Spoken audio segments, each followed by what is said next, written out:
me demande si, à mon avis, très honnêtement, enfin la question de l'hérédité, en somme, s'il y a des gènes pour ça, des gènes de l'écriture.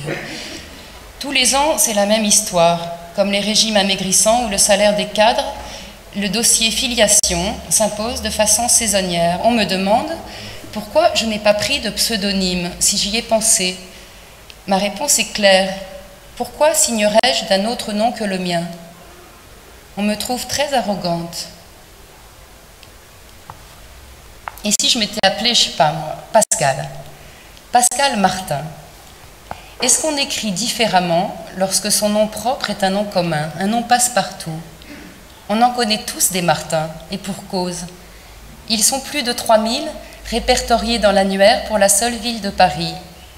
D'après l'INSEE, tu nous barbes avec tes statistiques, il naît en moyenne dans l'Hexagone 2849 Martins par an.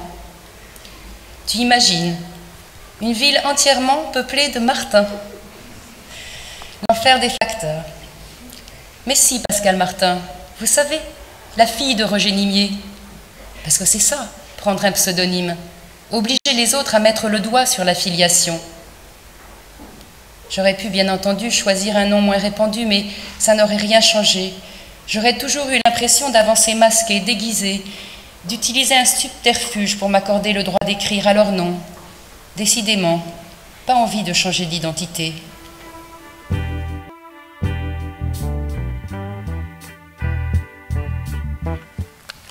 Formulaire XK00387, information générale. Prénom, nom, patronyme, bienvenue si pseudonyme. Sexe, masculin, féminin. Âge, cocher la case correspondante. S'il s'agit d'une femme, précisée pour les plus de 40 ans. Encore bonasse, consommable, date de péremption proche, date de péremption dépassée. S'il s'agit d'un homme, précisé pour les plus de 50 ans, bien conservé mais libidineux, adipeux et libidineux, adipeux, libidineux et alcoolique. Situation maritale, liaison, pax, mariage, concubinage avec, cocher la case correspondante. Éditeur, journaliste, auteur, comédien, chanteur, personne en vue rive gauche susceptible de convenir, précisé, célibataire. Information biographique complémentaire, cocher la case correspondante. Famille implantée dans le milieu éditorial ou journalistique. Ex-conjoint implanté dans le milieu éditorial ou journalistique. Ami implanté dans le milieu éditorial, journalistique ou au ministère de la Culture avant avril 2004. Fornication utilitaire ponctuelle, joindre liste. Traumatisme à forte teneur en pathos, précisé. Abonnement à l'hôpital de jour de son arrondissement. Bibliographie. Nombre approximatif d'ouvrages publiés. Nom de l'éditeur. Le premier manuscrit est-il parvenu à l'éditeur par un auteur maison, par un ami de l'éditeur, par un ami de la famille de l'éditeur, par l'auteur effectuant à cet effet un stage dans la maison d'édition mine de rien, par un déjeuner au Flore, une soirée au Matisse, une nuit au 2+2 chez Castel ou assimilé, rayez les mentions inutiles, par une convaincante prestation d'ordre buccal, vaginal, anal ou assimilé, rayez les mentions inutiles. Par la poste, cette case n'étant cochée que dans 1% des cas, merci de joindre des justificatifs validant cette information. Type d'ouvrage. Cocher la case correspondante. Imbitable, expérimental où la recherche stylistique est prépondérante en français dans le texte. Imbitable qui se la joue, littérature exigeante en français dans le texte.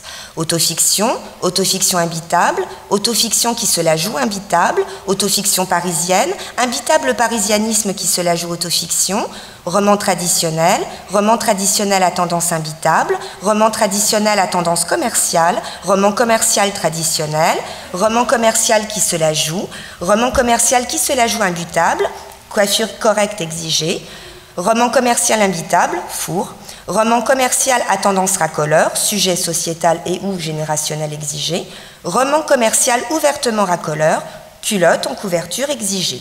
Appréciation personnelle et note complémentaire.